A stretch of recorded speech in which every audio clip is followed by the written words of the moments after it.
Avant l'info, avec... comment il s'appelle déjà ? Ah oui, avec Arnaud sur Radio Shalom. Bonjour à tous, bienvenue dans Avant l'info avec Arnaud, très heureux de vous accueillir comme tous les jours avec aujourd'hui pour m'accompagner Mademoiselle Milady. Bonjour Mademoiselle. Bonjour Arnaud, comment ça va ? Ça va et toi ? Bah écoute, super bien. Je suis très heureux aujourd'hui car notre invité, Oui. à chaque fois qu'un reportage sur Louis de Funès est là, je guette son intervention.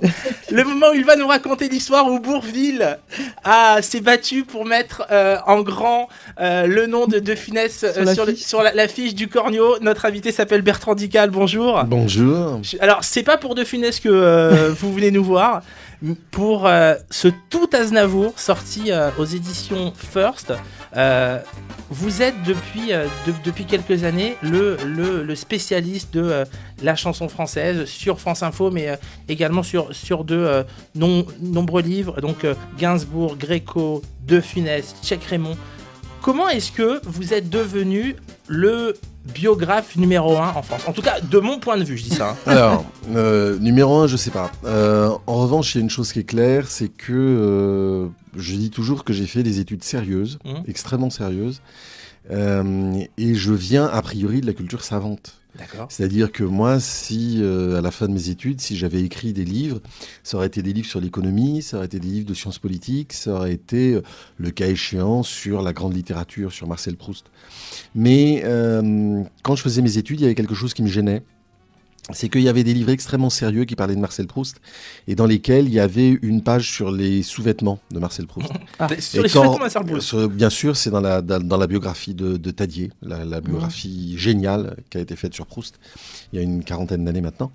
Mais en revanche, à la bibliothèque de Sciences Po, je ne trouvais rien sur l'américanisation de la culture française dans les années 20 avec Maurice Chevalier. Je ne trouvais pas ça, ce livre n'existait pas. Et alors, ce n'est pas une vocation qui m'est apparue à ce moment-là, mais à ce moment-là, j'ai vraiment eu ce sentiment qu'il manquait à la culture dite populaire des gens qui travaillent sérieusement. Et en fait, j'ai le plaisir de travailler sérieusement sur des choses qu'on ne considère pas sérieusement. Donc, les chanteurs, les artistes de cinéma. J'ai écrit sur Louis de Funès et sur Jean-Yann. Si vous me demandez quel est mon cinéaste préféré, c'est Ozu. C'est un cinéaste japonais. C'est dans le cinéma, je suis extrêmement snob. Je suis fou de Funès. Mais vous avez plutôt intérêt. Oui, j'ai plutôt intérêt. Mais pour le reste, je suis comme plein de gens. J'ai des goûts snob à l'occasion, mais je préfère écrire sur la culture populaire, sur la culture de nous tous. Vous avez envie en fait d'intéresser le plus grand nombre et de parler à tous. Il y a ça, et puis il y a aussi le fait que quand on écrit sur Marcel Proust, on parle de Marcel Proust, on parle le cas échéant de la société, de la bonne société de son temps. Quand vous écrivez sur Gainsbourg, quand vous écrivez sur De Funès, quand vous écrivez sur Aznavour, vous parlez de nous, nous collectivement. Ouais, vous parlez de la France, vous parlez de tout le monde. Vous parlez de la presse, vous parlez de l'intelligentsia, mais vous parlez du grand public, vous parlez des gens qui vont au spectacle, qui achètent des disques, qui écoutent la radio, qui n'ont même pas l'argent d'acheter des disques. Vous parlez de ces gens pour qui le meilleur enseignement qu'ils aient reçu de leur vie, c'est pas à l'école, parce qu'à l'école, ils ne sont pas restés assez longtemps, ou ils n'ont pas bien écouté, ou ils étaient près du radiateur. C'est pas dans les livres, parce que les livres, ils n'en disent pas. C'est pas dans des églises, parce que souvent, ils sont en rupture de ça. C'est dans des chansons.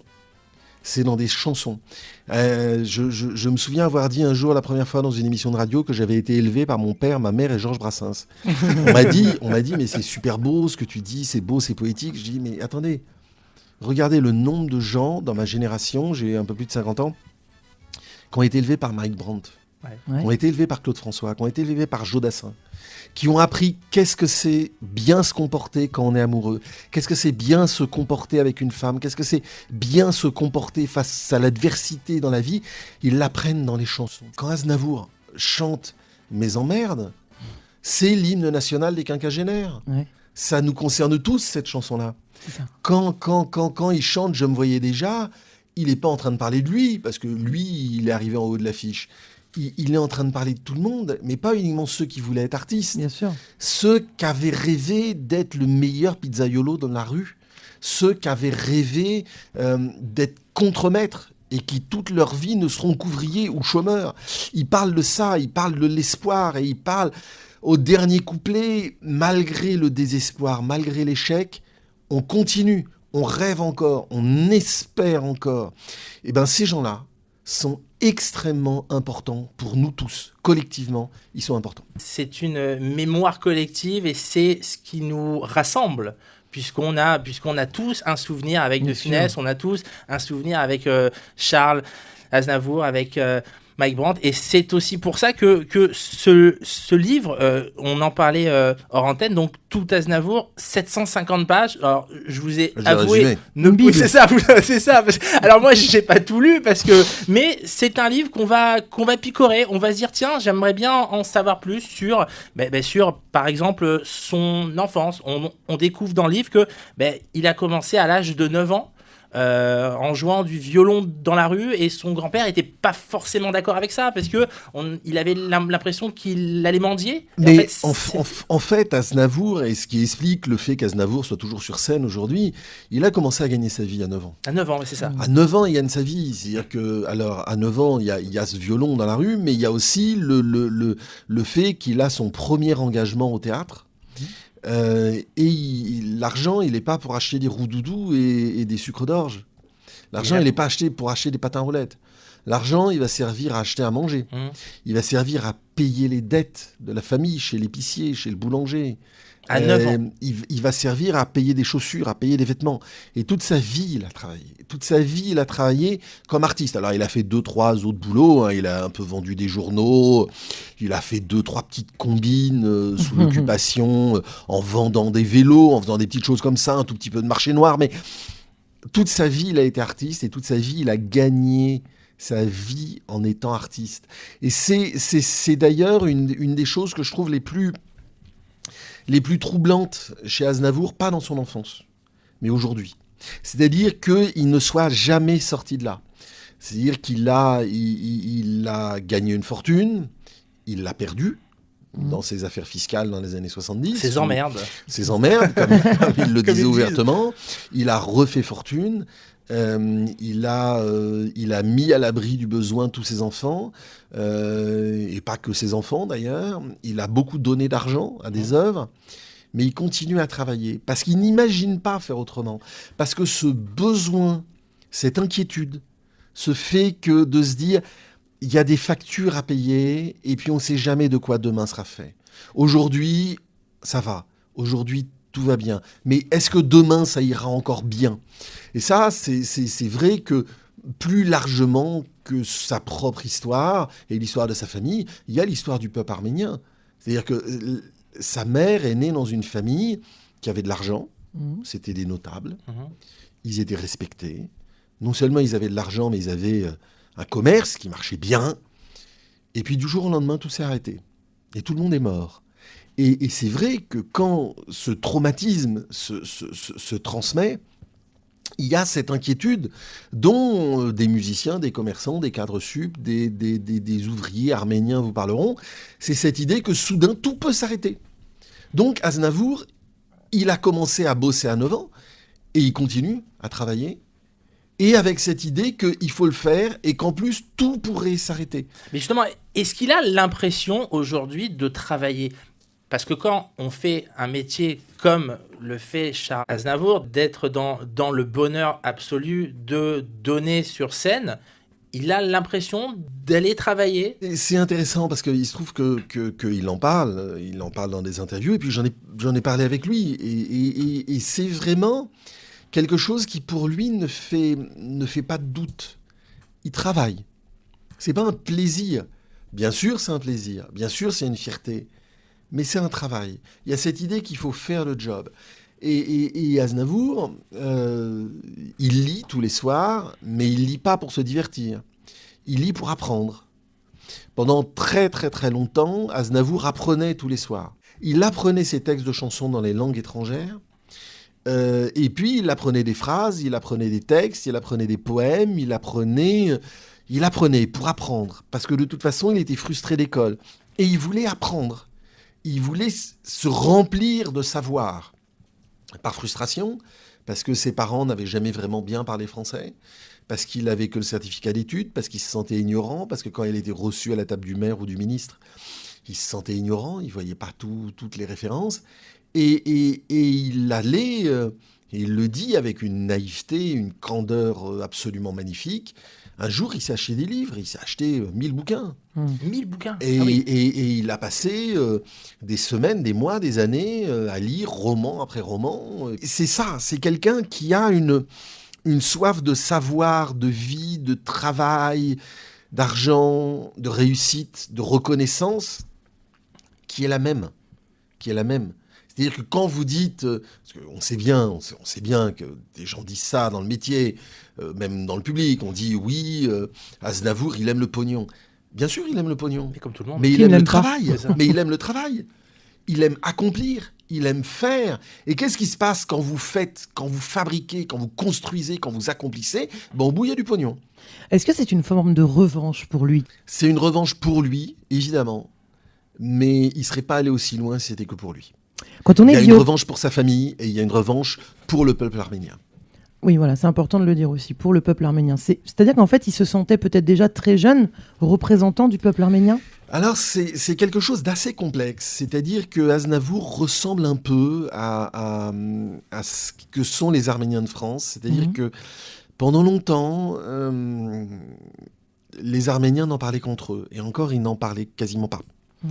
Et c'est vrai que la Shoah et la mémoire de la Shoah ont réveillé, dans les années 50, 60, puis 70, ont réveillé la mémoire du génocide arménien. Et ce qui est drôle, c'est que quand on cherche dans les interviews d'Aznavour dans les années 50-60, pas beaucoup de références chez lui à l'Arménie. Mais on sent Mais qu'il y un est de venu ses plus fils, tard, un il y petit est venu peu. plus tard. Il a attendu d'avoir, si je me souviens bien, 64 ans pour chanter, Arménien. pour enregistrer pour la première fois une chanson en arménien. Et il dit qu'il a d'énormes difficultés à chanter en arménien. C'est sa langue maternelle, il la parle couramment, il la parle tout le temps, il la parle en famille, mais il n'arrive pas à chanter en arménien.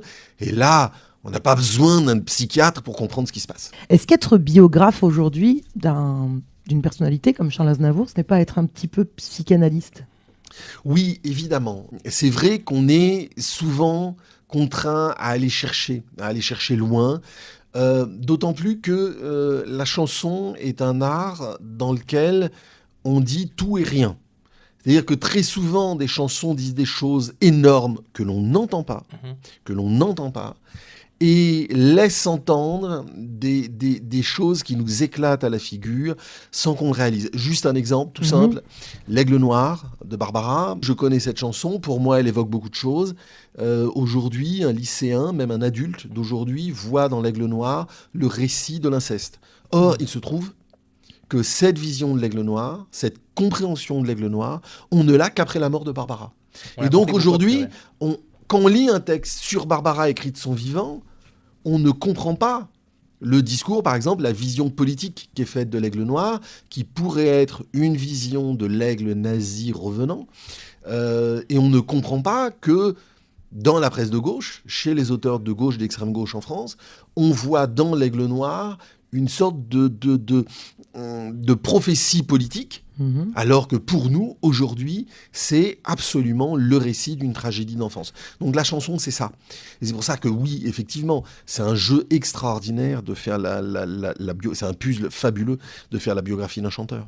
Tout Aznavour, sorti chez First, encore une fois, une bible sur Aznavour, et puis on a envie de dire, c'est pas fini, l'aventure Aznavour est encore longue, puisque au tout début du livre, vous racontez une anecdote où lors d'un repas de famille, il demande à ses proches quelle salle il pourrait choisir pour le concert de ses 100 ans. Alors sachant qu'il en a 93 aujourd'hui. Ouais, alors c'était en 2014, il avait 90 ans, et donc il y a effectivement sa famille, ses proches, ses collaborateurs, c'est vraiment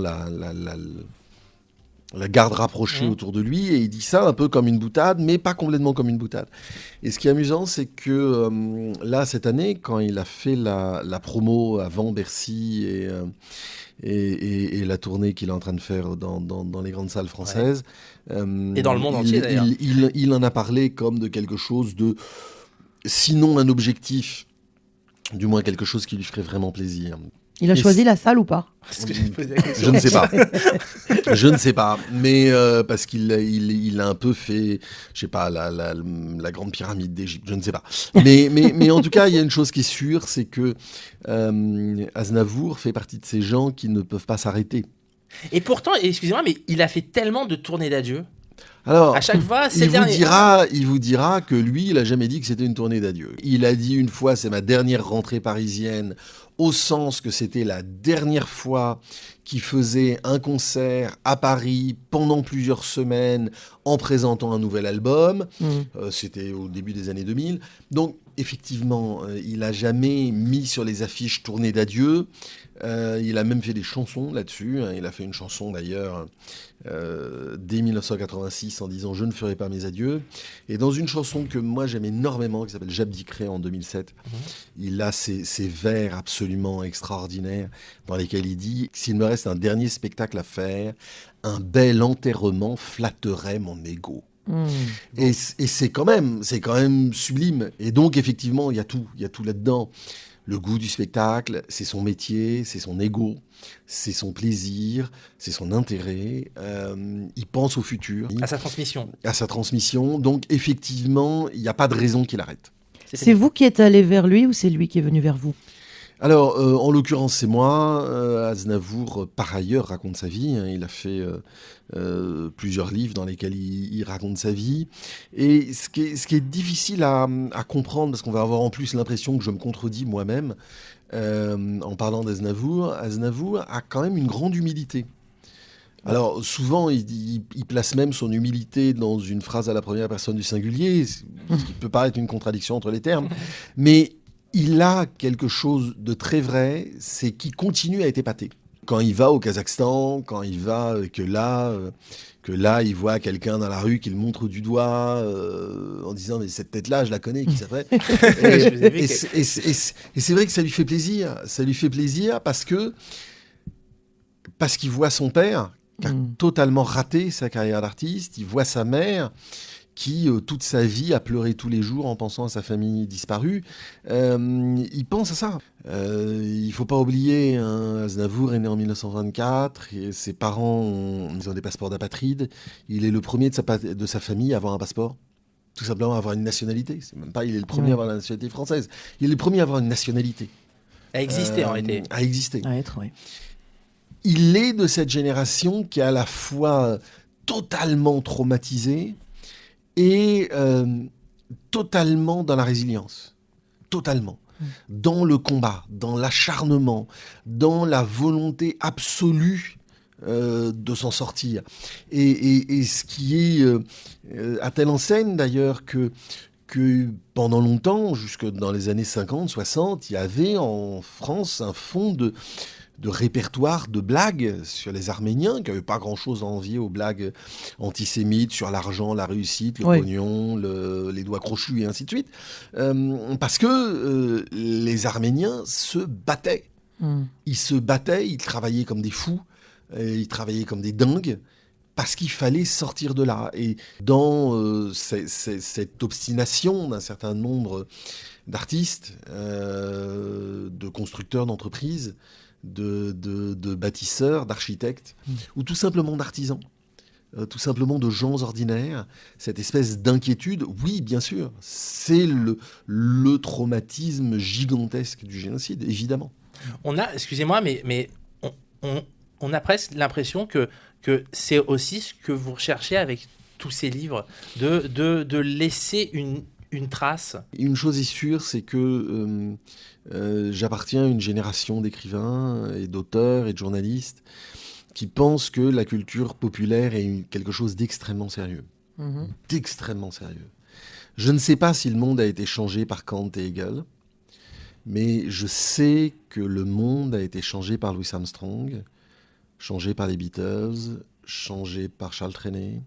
Et vouloir l'étudier et vouloir proposer au public des gros livres dans lesquels on essaie d'analyser, de comprendre, de regarder, de rechercher, de faire le lien, ça effectivement je trouve que c'est un métier intéressant. J'aime travailler, j'aime ce travail-là, j'aime explorer des choses qui nous semblent évidentes. J'aime bien les bibliothèques, j'aime bien écouter des disques, j'aime bien lire des textes, j'aime bien les vieilles archives. Il y a du temps pour J'aime ça bien quand les on est personnes biographe. âgées. Oui, bien sûr, bien Oui. sûr. C'est le fond du travail. C'est le fond du travail. Le fond du travail, c'est aller voir une personne âgée, discuter avec elle, essayer de comprendre ce qui s'est passé, confronter avec ce qu'ont raconté d'autres témoins, réfléchir, revenir le cas échéant, reposer des questions. C'est rechercher les vieilles sources, rechercher des vieux articles de presse, rechercher des vieilles émissions de radio. Un livre comme celui-ci, c'est combien de temps? Alors en fait, sur Aznavour, quand EMI a fait faillite, elle a été rachetée par Universal, ils récupèrent un catalogue qui n'a pas bien été exploité. Donc ils disent, on va tout écouter, Mhm. tout. On va vérifier toutes les bandes. On va tout vérifier, toute la discographie, puisqu'on va tout rééditer. Donc j'ai travaillé là-dessus et j'ai fait l'intégrale d'Aznavour. Et donc il y a tout ce travail-là qui a abouti à ça. Donc c'est des gros chantiers sur lesquels je travaille pendant plusieurs années. Mhm. Et qui à la fin font un très gros livre. Mais en gros, sur Aznavour, j'ai travaillé pendant 5 ans, mais j'ai fait d'autres choses. J'ai fait Et- beaucoup d'autres choses. Et quels sont là les gros projets qui sont sur les rails? Alors ça va vous paraître surprenant, mais très précisément, maintenant, là, en ce moment, ces semaines-ci, je suis en train de discuter avec mes éditeurs pour savoir quel est le next step, quel est le prochain sujet.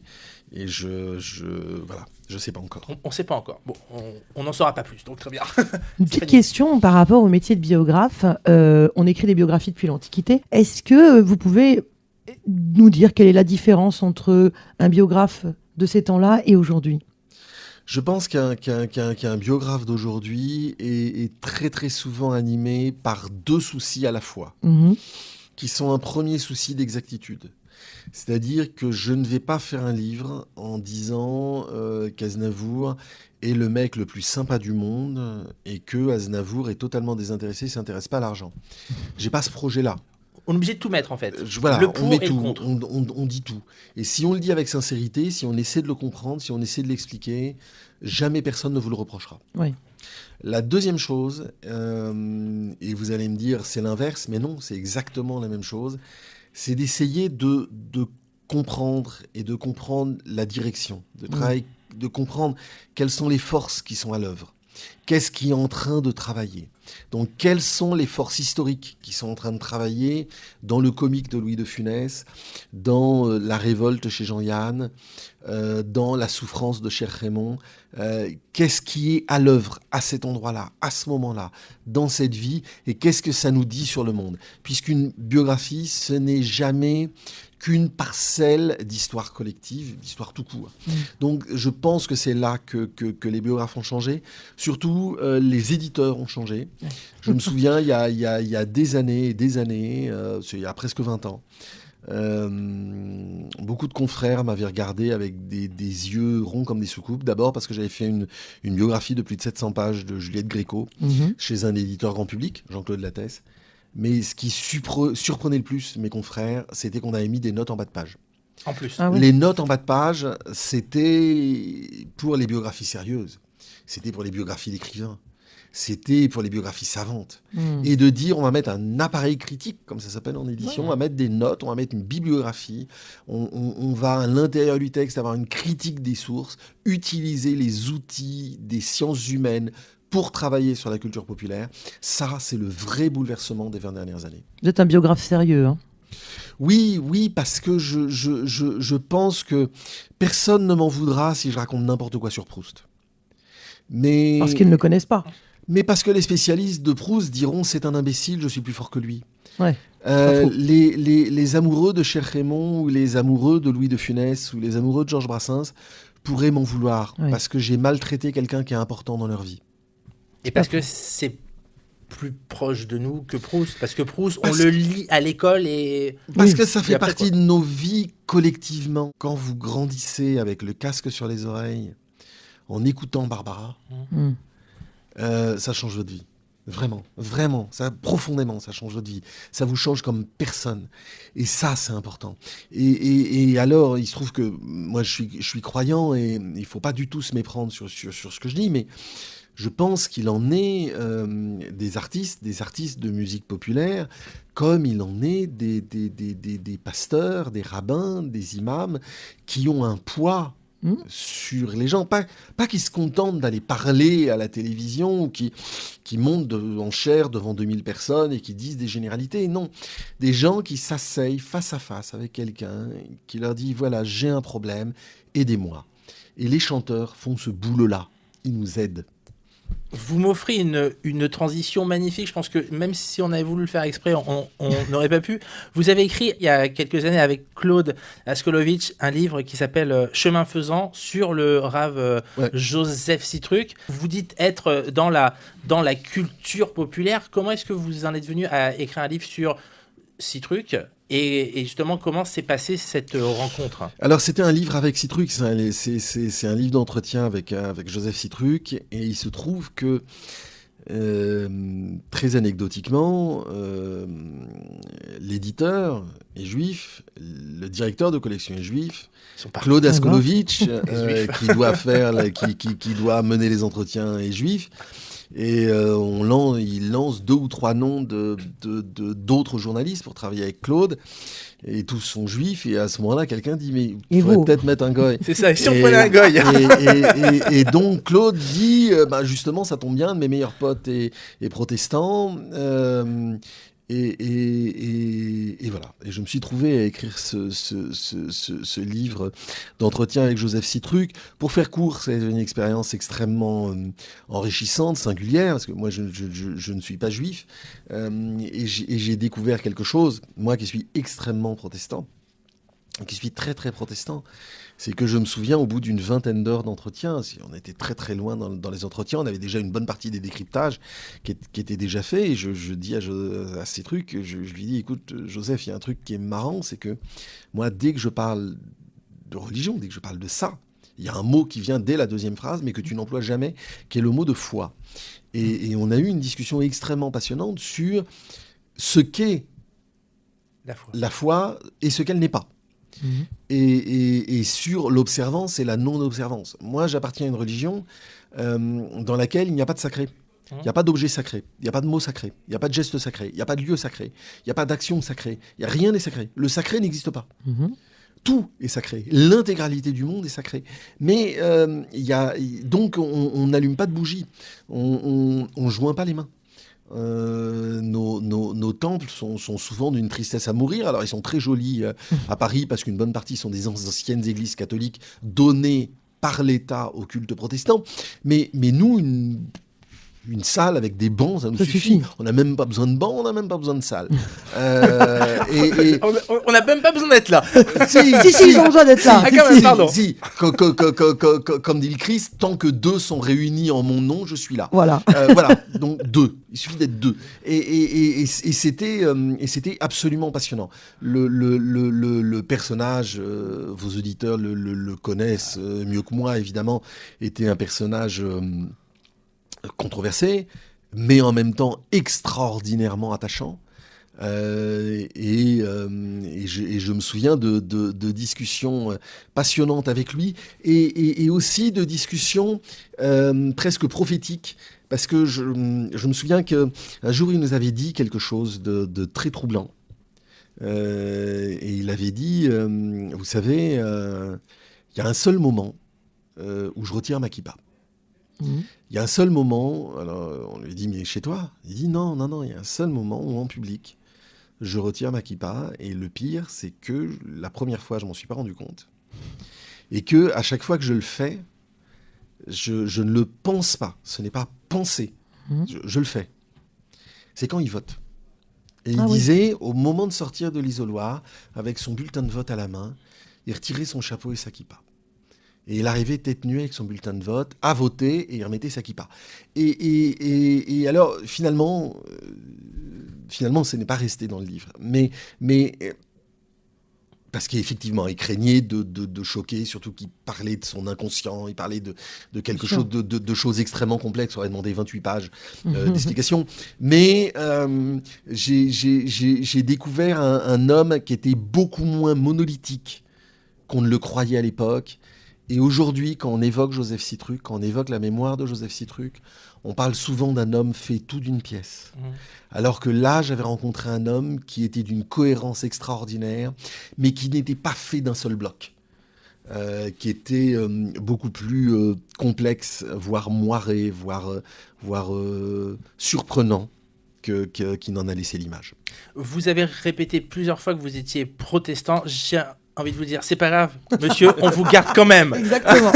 Pour citer de fidèles. Dernière question, Stéphanie. Dernière question. Quels sont les critères pour que vous acceptiez une biographie et de l'écrire évidemment, et quelle biographie refuseriez-vous d'écrire? J'adore avec Stéphanie parce que quand je lui dis Alors. dernière question, elle met les deux en une comme ça, elle est sûre que Alors, je non, me démerde quoi. mais en fait, c'est la même question. C'est la même question. C'est ça, mais il faut pas le dire, Bertrand. Euh, Chut, il a pas su. quand on écrit une biographie, on vit pendant plusieurs années avec quelqu'un. Mhm. Donc, il y a des gens qui peuvent être ennuyeux. Et la question, elle est même pas sur la morale. J'ai failli faire une biographie d'un nazi. On est complètement complètement sur autre chose, là. sur D'un nazi décédé ou d'un nazi encore vivant? Non, d'un nazi totalement décédé, D'accord. qui était avec une petite moustache. pas du tout, pas celui-là, un nazi quelques étages en dessous, qui était un responsable de la censure, qui est responsable de fait Mhm. de la mort d'un certain nombre d'artistes. Ah oui, d'accord, oui. Et qui, toute sa vie, avait une passion pour l'art, Mhm. pour la chanson, pour la musique et pour la peinture. Et il était en même temps le grand épurateur des arts pour la radio nazie. Et voilà. Mais voilà. Donc, Ça ne se fera pas. ça ne se fera pas. Mais non, ce qui m'intéresse, c'est des personnages complexes, qui nous parlent, qui nous racontent à tous. Parce que là, pour le Quelque coup, c'est chose. vrai que cet homme-là, on ne le connaît pas, mais il est moins populaire. Il est moins populaire, oui, effectivement. Ça va moins se vendre et tant mieux. on a pas envie de le lire. Merci beaucoup Bertrand Dical. C'est la fin de cette émission. Merci d'avoir suivi. Rendez-vous demain pour de nouvelles aventures, si Dieu veut, si le patron est d'accord.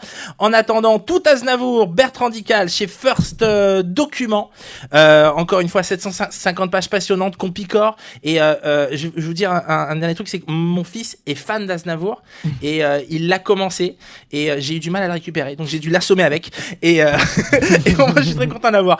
Merci beaucoup. Je vous laisse avec l'information. Bernard Aboire, Pierre Gandus, suivi du forum des auditeurs. Et puis à 19h30, rendez-vous avec Marc Salia. Encore une fois, merci beaucoup Bertrand Dical. À très vite. Au Merci revoir. à vous. 17h30, 18h, avant l'info avec Arnaud sur Radio Shalom.